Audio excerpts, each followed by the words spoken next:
கட்டத்தில் பார்த்தீங்கன்னாக்கா முதல்ல நியூ மீடியா எது மூலமாக வந்திருக்குனாக்கா நியூ மீடியா பிரிண்ட் மீடியா மூலமாக தான் வந்திருக்கு. ஃபஸ்ட்டு பிரிண்ட் மீடியா வந்துச்சு, அதை டெவலப் ஆகி நியூ மீடியான்னு வந்திருக்கு. இன்றைக்கி நியூ மீடியாவில் நிறைய பேர் அட்ராக்ட் ஆகிறாங்க. மெயினாக யங்ஸ்டர்ஸ் அட்ராக்ட் ஆகிறாங்க. நியூ மீடியானா என்ன?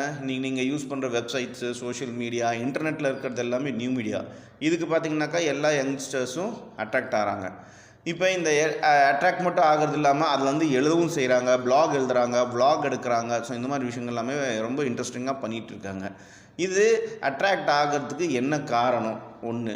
இன்னொன்று, இந்த வெப்சைட்ஸ் எல்லாமே உருவாக்குறதுக்கு நிறைய காசு தேவைப்படுது. இதெல்லாம் எப்படி மெயின்டைன் பண்ணுறாங்க, அதுதான் இந்த லெசனில் பார்க்க போகிறோம். First 22.1 transition of new media in India. டிரான்சிஷன்னாக்கா அப்படியே ஒரு கட்டத்துலேருந்து இன்னொரு கட்டத்துக்கு மாறுறது தான் டிரான்சிஷன். இந்தியாவில் எப்படி நியூ மீடியாவோட மாற்றங்கள் இருக்குது அப்படின்னு தான் பார்க்க போகிறோம். The first news website were launched by media houses around 1986. But as you have already studied, these web editions were simply replicas of the respective print edition. The function of this website was nothing more than generating awareness about the existence of these media houses.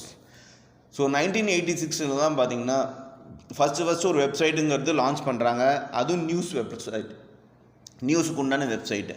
ஆனால் இது ஒன்றும் பிரயோஜனப்படலை. ஏன்னாக்கா இந்த news website என்னவாக இருந்துச்சுனாக்கா already print மீடியாவில் இருந்த அதே company அதே நியூஸை தான் அங்கே வெப்சைட்லேயும் போட்டிருந்தாங்க.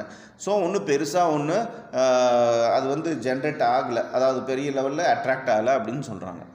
The actual transition in India happened after 1996 when several independent media houses tried to bring out a news website.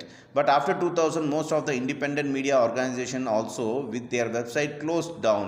That was the time when the phenomenon of convergence became popular. Convergence means the coming together of different forms of mass media. You will learn more about this later. So 1996 தான் பார்த்திங்கனாக்கா ஒரு விஷயம் நடந்துச்சு. இந்த தனித்தனி websites எல்லாமே private media house எல்லாமே தனித்தனியாக ஆரம்பிக்கலாம் அப்படிங்கிற மாதிரி ஆரம்பிச்சுது. ஆனால் 2000க்கு அப்புறம் தான் பார்த்திங்கனாக்கா மோஸ்ட்டாக ப்ரைவேட் வெப்சைட்டு, ப்ரைவேட்டு இந்த மீடியாஸ் எல்லாமே வளர ஆரம்பிச்சிச்சு. அப்போது அந்த காலகட்டத்தில் நிறைய பழைய மீடியாஸ் எல்லாமே வெப்சைட் நடத்திட்டு க்ளோஸும் பண்ணிட்டாங்க அவங்களோடது. ஸோ இந்த மாதிரி ஒரு சேஞ்சஸ் தான் கன்வர்ஜென்ஸ்னு வந்தது. கன்வர்ஜென்ஸ்னு என்னன்னாக்கா எல்லா டைப் ஆஃப் மீடியாவும் ஒட்டுக்காக